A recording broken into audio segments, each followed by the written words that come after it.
Greetings all, welcome to another episode of SR250, another slightly delayed episode, I'm afraid. It's again a bit of a manic week and trying to get stuff done, and also just in terms of the bike, one of those ball aches, I suppose you'd call it, epic fails, I guess. I've just come up constantly whacking my head against issues at the moment, which is a bit of a pain. So this video has taken a slightly different direction. It was going to be some good progress stuff, but I'll just show you where I've cocked up basically. But before I start getting onto the doom and gloom, just a big thank you to East London Kiwi, my mate Duncan. The camera is quite stable at the moment, as he sent me a little tripod that he wasn't using anymore, so I'm going to try and incorporate that a lot more into the videos to hopefully get a bit more stability with the filming, and I can hopefully set it up and get some better angles and stuff like that. It's all still on the mobile phone being filmed on that, but it's a little bit more of a progression towards a more professional finish for you. So thank you, Duncan. But onto the ball aches. The swing arm, which was what I started filming, which I thought was going to be a case of just popping the swing arm back in, putting the bolt back through, sticking the shocks on, and that's just been a bit of a nightmare. What I'll do is I'll move the camera to the swing arm now, and I'll show you just what a ball ache it's been. Right, here we are at the arse end of the just move the cigarette out of the way. The arse end of the bike, and the swing arm is now in, but trying to get right, where shall I start? Right, basically got the frame obviously here in the engine, and the swing arm mounts in between the frame points here and here, and you've got this block in the engine as well where the bolt goes all the way through, so through the frame and through the engine. And it should just be a case of, like, you had those kind of like sleeved bushes and these end caps on each side, and then the pin goes through them all, and you just got to fit that in that side and that in that side, bolt in, you know. Now it's going to be a tight fit, there's no bearings, so you don't want any free play, so, you know, I knew it was going to be a tight fit, but it was really so far out. I mean, it was a good couple of millimeters sort of out, and trying to move the bushes inside here so I could get the clearance to get it into the frame, and then trying to line it up. And what I ended up having to do was all the engine mounts, so I had two there, and I slackened the ones on the top and at the front so I could move the frame somewhat, which meant that that shifted all of that, which meant I could kind of wiggle where the space to get this gap in. I don't know if I'm explaining it very well. I did start filming it, but it's taken me literally 4 hours, probably four and a half hours to get this swing arm in. And I just stopped filming in the end because, you know, it's just endless bits of me swearing and not getting it right. And in the end, I got it to a point where it was all just almost in. Again, you need about 8 hands to try and fit that in, push the frame whilst you're holding the swing arm, push the frame so it moves the whole frame against the engine to try and get that to slide in. And even then it wouldn't go straight in, and I had to really fight with it. I mean, I had to get really aggressive, and it was just like holding that, trying to push the frame with my head up here at one point, bending the frame, and then smacking the end here with a rubber mallet, and literally just aggressively. It wasn't, you know, normally I always say if you've got to whack something that hard, you're doing something wrong, but this is literally the only way to do it. And eventually, yeah, after about 4.5 hours, I've managed to get the swing arm in. And annoyingly, you see there, look how scratched up that is, just literally because of the clearance. So I'm going to have to repaint inside there now, where the bushing is scraped, trying to get that in, because you literally just cannot, or I could not get that in without marking it. It had to push against it, you know. It was virtually an interference fit. So I'm really slightly hacked off about that. the marking more than anything in there.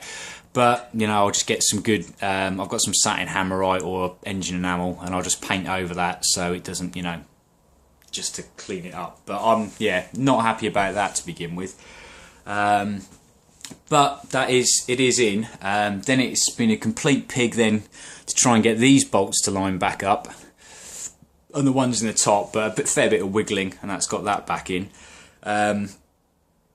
I'm not exactly sure why this was so difficult. I don't think it's the powder coating adding any or reducing the gap, because I mean the powder coat is literally, it's microns thick, you know, it's not thick, and it's been blasted back from the powder coat that was already on the frame, so it's not really any different.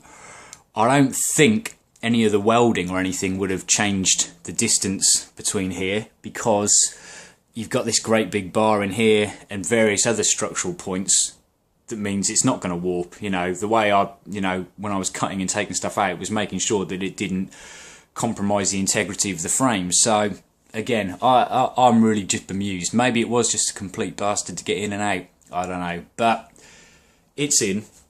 The second ball ache, I mean, that's just pissed me off doing that anyway. The second big ball ache is the Hagons. I offered them up, and I've run into a bit of a problem. Now the swing arms drop down.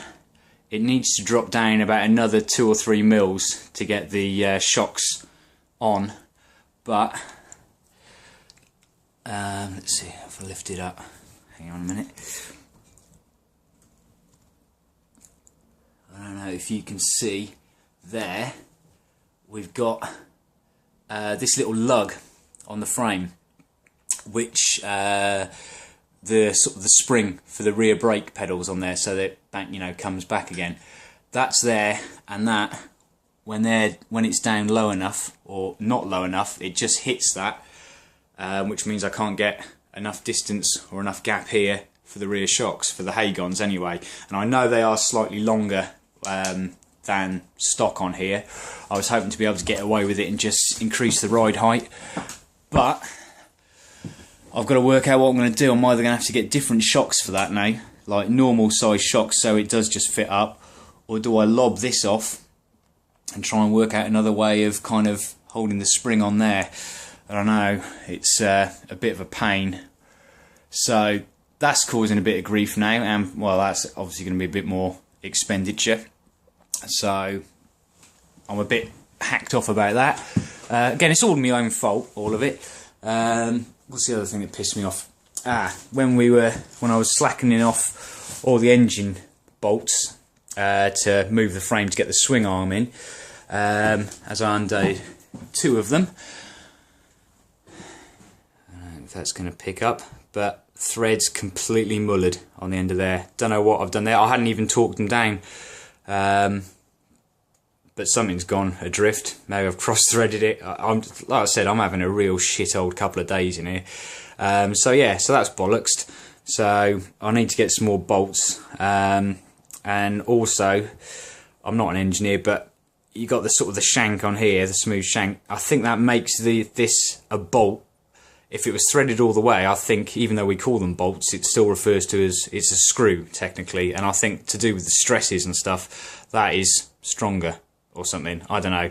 Anyway, but for peace of mind, I think I really need to get the same replacements. I could just get some bolts and stick them through, but I'm not sure. You know, I'm thinking maybe I need something with the strength on there, but yeah, if anyone has an opinion on that, do leave a comment and chime in.